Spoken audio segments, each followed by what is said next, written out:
Ginamit daw ang team building sa Dipakulaw Aurora para buuin ang final roster ng Ateneo basketball team na isasabak sa UAAP.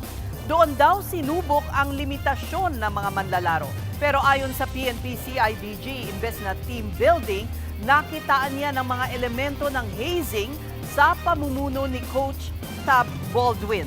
At live mula sa Camp Crame sa Quezon City, nasa frontline ng balitang yan si mobile journalist Jazz Paredes. Jazz, ano bang mga elemento ng hazing ang nakita sa investigasyon?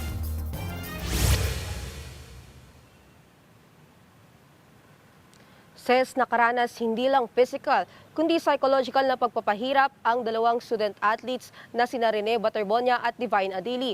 Pinwersa pa itong mag-calisthenics sa ilalim ng masamang panahon. May elemento ng hazing. Ganyan ang lumalabas sa investigasyon ng PNP-CIDG sa nangyaring team building ng Ateneo Blue Eagles sa Dipakulaw, Aurora, kung saan nalunod sina Rene Baterbonia at Divine Adili. Una, may physical at psychological suffering umano sa mga baguhang miyembro, tulad ni Baterbonia na incoming freshman sana sa Ateneo. Pangalawa, may physical at psychological activities tulad ng sapilitang calisthenics at pagiging exposed sa masamang lagay ng panahon. At pangatlo, ginawa ang mga ito bilang prerequisite para maging bahagi ng team, tulad daw ng ginagawa sa ilang organisasyon o fraternity. Ang Anti-Hazing Act of 2018 ay revised na po yan sa dating batas. At dati pong iniisip natin, ang hazing ay initiations lamang.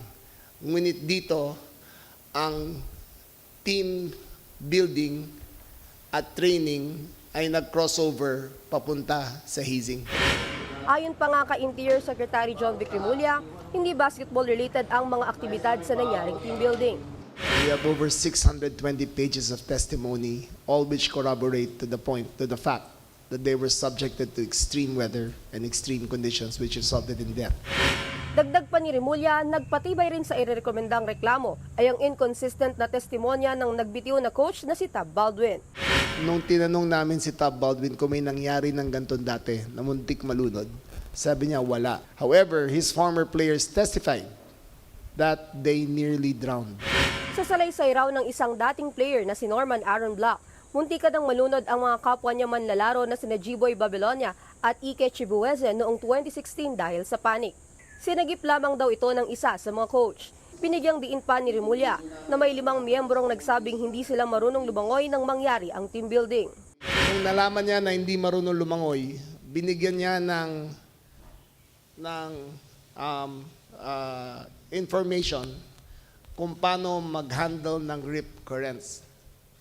So alam niya na hindi lumangoy, alam niya na hindi marunong lumangoy, pero tinuruan niya pa rin paano mag-handle ng rip current. So nakita namin na alam talaga niya. He was of full knowledge that this could possibly happen.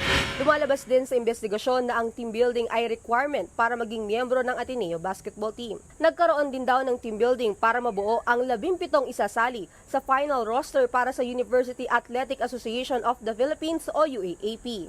Ibig sabihin, mula sa 20 atletang kasama sa team building, 3 raw ang hindi mapipili. Kaya ngayon, inirekomenda ng PNP-CIDG na ireklamo sa paglabag sa Anti-Hazing Act si Baldwin at 10 iba pa na may koneksyon sa insidente.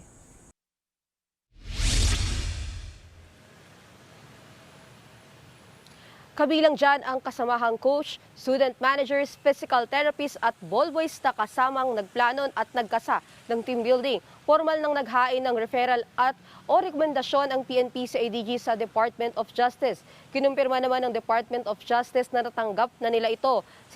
Sisiyasatin nila ito para malaman kung may sapat na ebidensya para umusad ang reklamo. Ses? Jazz, may sagot na ba ang kampo ni Coach Baldwin at mga inirerekomendang sampahan ng reklamo ng PNP-CIDG?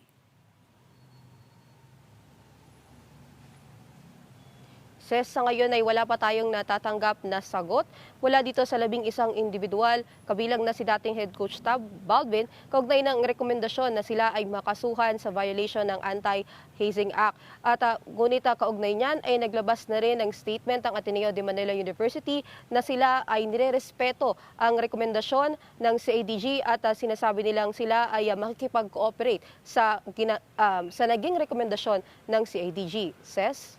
Maraming salamat. Mobile Journal, Jazz Paredes. Mga kapatid, Cheryl Hosing po. Maging maalam at may pakialam sa mga napapanahong issue at headlines. Mag-follow at mag-subscribe na sa social media pages ng News 5.